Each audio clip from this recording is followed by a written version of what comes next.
Hi everyone, Teresa with Indigo Moon Arts, and we're going to do some blending. And here's the fun part. I have no idea what we're doing. We're just going to do it. This is how I do it.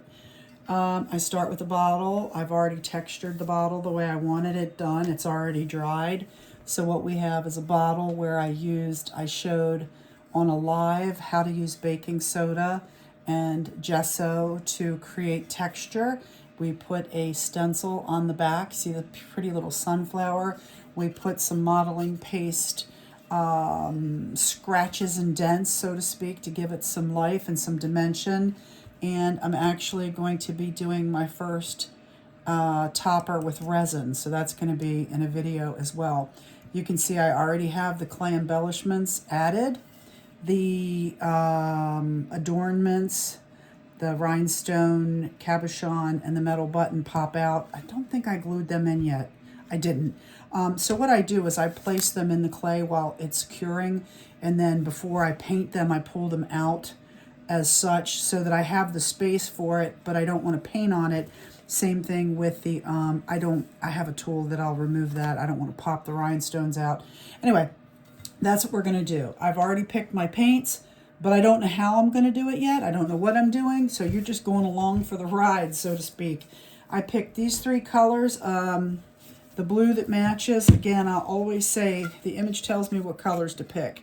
You can see that I have that blue in there. You can also see that in spots there's a gray blue in certain spots there, so that'll work. There's also a little bit of sage green strewn in throughout, so I have those three colors. And then on the flower side, I'm working with these three colors, a brown, a mustard, and like a terracotta, which are all in the flower. I have no idea how I'm going to do this yet. Like I said, the bottle is something for me that evolves as I'm working on it.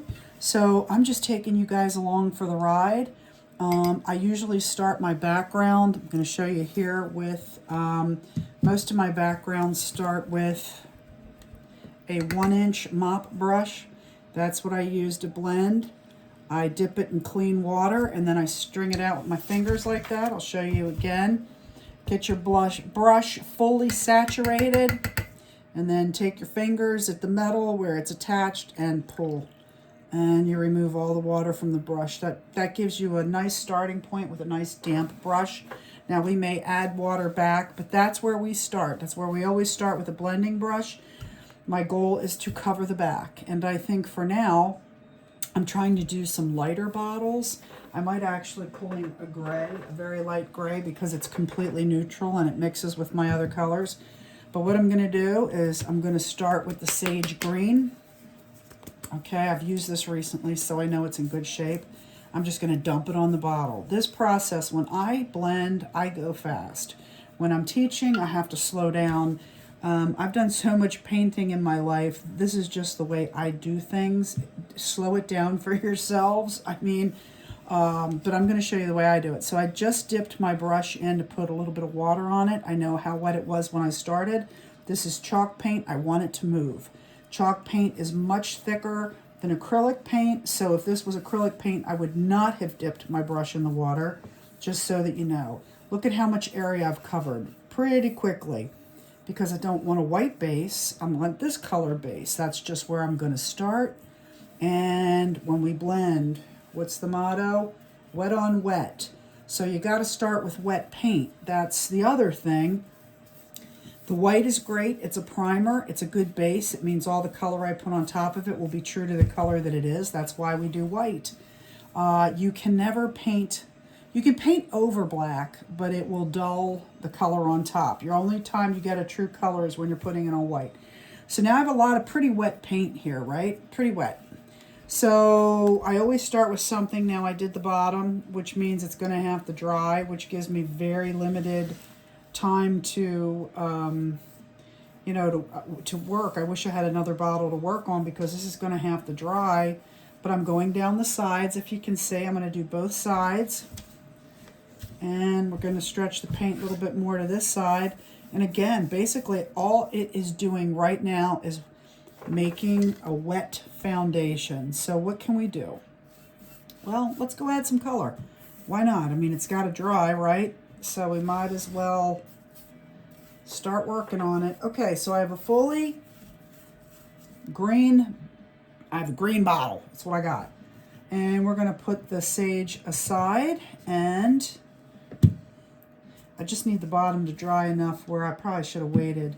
So I'm going to add this. This is called a winter blue. And the only reason that I'm adding it is to add some dimension to my green paint. This is a flat, it's one color, there's nothing exciting about it. So I'm gonna go grab some of this blue and just ice it up a little bit. All I'm doing now is changing it from being a true green to now I've put some, when I say ice, it means about being cold. These aren't warm tones, they're cold tones. And so what I've done here, I don't have a heat gun. What I'll do is I'll mess up the bottom for teaching purposes and go back and get that later. That way I can continue to work on this.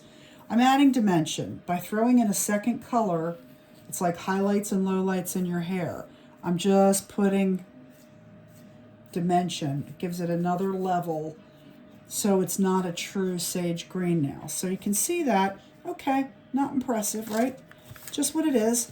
Let's move to the front because we're going to go back and forth a little bit. I am going to take the slightest bit of this sage green that was left in the top, and I'm going to go to the front. I'm going to go pretty fast. Let me see if I can lift this up a little bit so you can see what I'm doing. Sorry about that.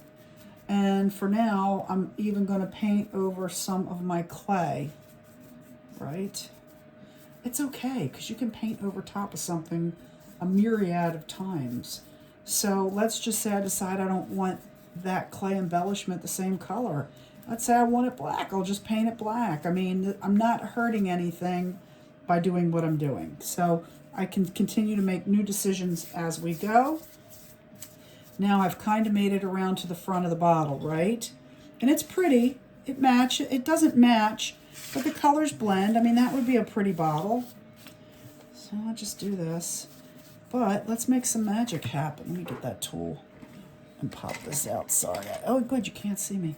I'm just going to get this out. I don't want to pop rhinestones out. That's why I'm doing that. I could pop it out with my finger. Ooh, ooh. Hold on. Come on now. Come on out of there. You hear? All right, we got the rhinestone out. We can move forward. So, my brush is getting dry. How do I know? Because it's not laying down the same way. It's not filling those gaps. It's just kind of running across the top. The paint's not going in there. So what's that mean? Two things. It's time to add color. It's time to add water. So I got my little handy dandy mixer bowl thing here. I just tipped just the tip of the paintbrush into the water. I'm moving it into the screen just a little bit. It's a little bit wet. I'm going to dump some of that icy blue, that winter blue. I love this color. This is like pretty. And I'm going to start rolling it around to the front a little bit. You can see all of a sudden it's changed again. Remember just a minute ago, right before I was doing this, my paint was just touching the tops because the brush was dry. As soon as I added a little bit of water, look what happened. It's going right over as it should. Okay. Now I'm just trying to get close. We're going to stipple. We're going to do stuff. We are just getting close to the border there. Just getting close. Close as I can get without going over. So, and again, I'm doing up here. You can see I've missed some spots. I don't really care. I'm just trying to make a consistent.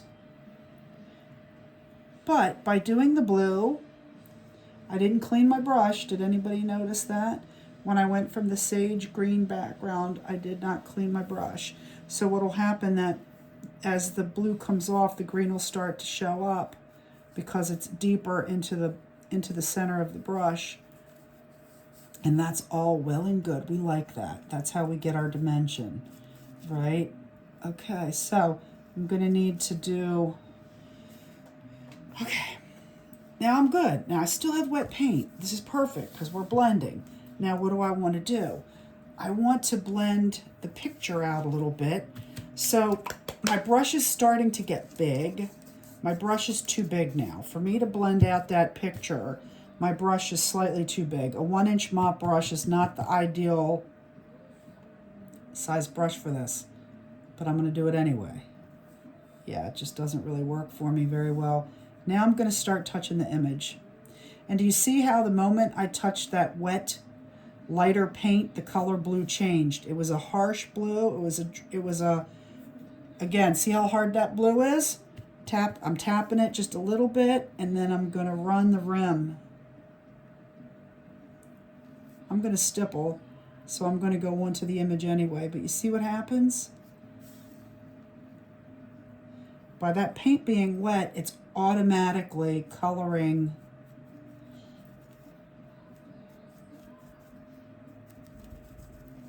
I love it. This is experimenting. I'm just, see how great that blue matches that picture? See what's happening? We have some gradation going on. Now if I do it again, okay, so I like it. I'm going to do it one more time, back in that mop brush, just because it's dark down here, and I'm getting close to those edges, close as I can get. Look at that. Okay, now what? I'm going to go up, and I'm going to go back over top of spaces, and the blue is going to come out as it gets used up. And then this brush is way too big to be touching this flower, but I'm doing it anyway. See what happens? See, I know stuff, and then I do it anyway. Let me clean that off. Now, if you varnished your image before you painted, which you should have done, I should have said that in the beginning, the bottle, I had already varnished the image. And so what do I mean by that? So let me show you real quick. After I adhere my image, when everything is dry, I give my image a coat of this, which is Bluebird Acrylic Varnish Matte. I go over and I put it on, and that way if I make hiccups and mistakes when I'm doing this part, it won't stick to the image because I've put the varnish, which is a type of sealer, on top of it, and that helps preserve what I have going on. Now I just dabbed into the blue in a smaller brush. The only thing I did is I changed to a 1/2-inch mop brush so I had more control over the size of what I'm doing. And I'm getting closer, so I'm dipping back in. Might need some water on the brush. It might be too dry, but for now, you see what I'm doing? I'm getting closer to the edges.